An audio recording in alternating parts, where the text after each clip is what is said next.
வணக்கம் மக்களே, இந்த வீடியோவில் என்ன பார்க்க போகிறோன்னா இபிஎஸ் 95 திட்டத்தோட ஒரு பெரிய அப்டேட். 2025க்கு மினிமம் பென்ஷன் தொகையாக 2500 வழங்கணும்னு சொல்லியிருக்காங்க.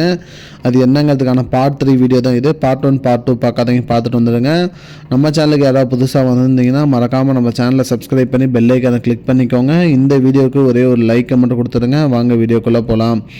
இதனால் அதாவது இந்த இபிஎஸ் 95 திட்டத்தினால பணம் உயர்த்தியதில் என்னென்ன பெனிஃபிட் அப்படிங்கிறது தான் பார்க்க போகிறோம்.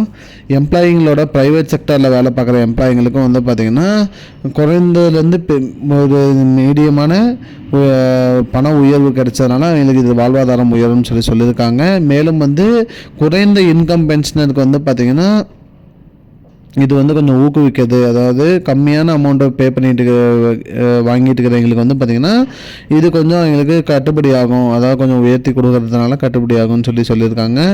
மேலும் பார்த்திங்கன்னா ஃப்யூச்சரில் வருங்காலத்தில் ரிட்டையர் ஆகிறவங்களுக்கும் பார்த்திங்கன்னா பென்ஷன் தொகை அதாவது உயர்த்தி வழங்க வரும் அப்படிங்கிற நம்பிக்கையோடு இருக்கிறதா சொல்லியிருக்காங்க. மேலும் பார்த்திங்கன்னா இந்த சேஞ்ச் பார்த்திங்கன்னா ஃபினான்ஷியலாக பார்த்திங்கன்னா அனைவருக்கும் உதவியாக இருக்கும். மேலும் இபிஎஃப்ஓ சைட்லேருந்து பார்த்திங்கன்னா எந்த ஒரு தடையுமின்றி வழங்கப்படும் சொல்லியிருக்காங்க. இந்த பென்ஷன் பார்த்திங்கன்னா எக்ஸ்பர்ட்ஸ் அண்ட் ட்ரேட் யூனியன் மூலிமா பார்த்திங்கன்னா ப்ரொபோசல் கொடுத்துருந்தாங்க. ராஜேஷ் மல்ஹோத்ரா ரிட்டையர்மெண்ட் பாலிசி இதை அனலைஸ் பண்ணி இதை உயர்த்திருக்கிறதா சொல்லியிருக்காங்க. இதனால் பார்த்திங்கன்னா ஃபினான்ஷியலாக எந்த ஒரு பிரச்சனையும் வராது. மேலும் பார்த்திங்கன்னா ஃபண்டு கரெக்டாக எங்களுக்கு வந்துடும், மாதம் வந்துடும்.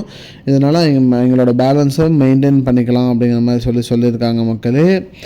மேலும் இதனால் என்னென்ன பென்ஷன் பயனாளிகள் என்ன செய்யணுங்கிறத பார்ட் 4 வீடியோவில் பார்க்கலாம். இதுதான் மக்களே இப்போதைக்கு முக்கியமான பயனுள்ள தகவல். இது போன்ற தகவலை தெரிஞ்சுக்கொள்ள நம்முடைய சேனலை மறக்காமல் சப்ஸ்கிரைப் பண்ணுங்கள்.